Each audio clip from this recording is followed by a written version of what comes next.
حضرت لال شہباز قلندر سرکار تشریف لے جا رہے تھے تو ایک ریچھ کو نچانے والا نظر آیا۔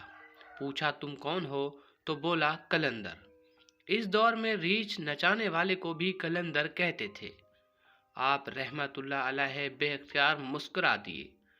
یہ بات اس ریچھ والے کو پسند نہیں آئی۔ کہنے لگا آپ کون ہیں؟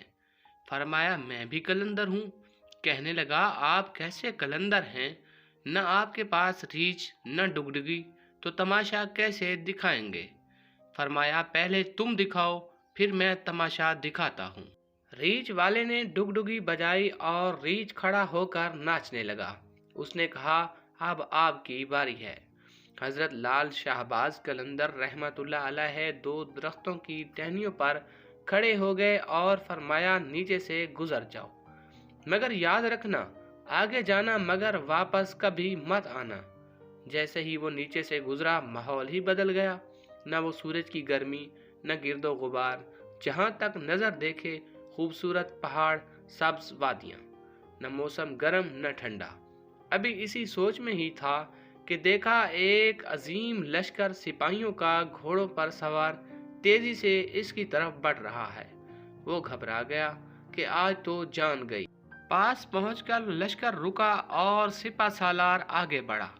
اس سے پہلے وہ کچھ کہتا، سپہ سالار بولا بادشاہ سلامت آپ کہاں غائب ہو گئے تھے؟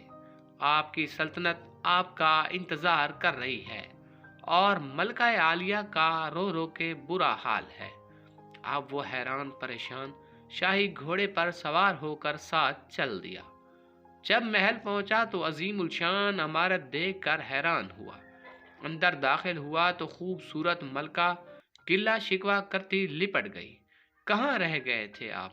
سب بھول کر نہا دھو کے شاہی پوشاک پہن کر تخت پر بیٹھ گیا۔ سالوں گزر گئے، شہزادے پیدا ہوئے اور بڑے ہو گئے، بڑھاپا آ گیا، جسم سے جان اور منہ سے ذائقہ چلا گیا۔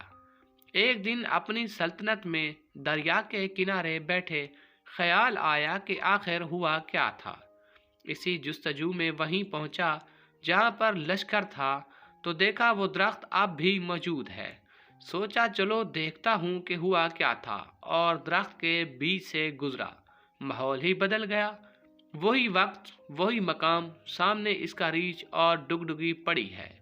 وہی گرمی وہی گرد و غبار۔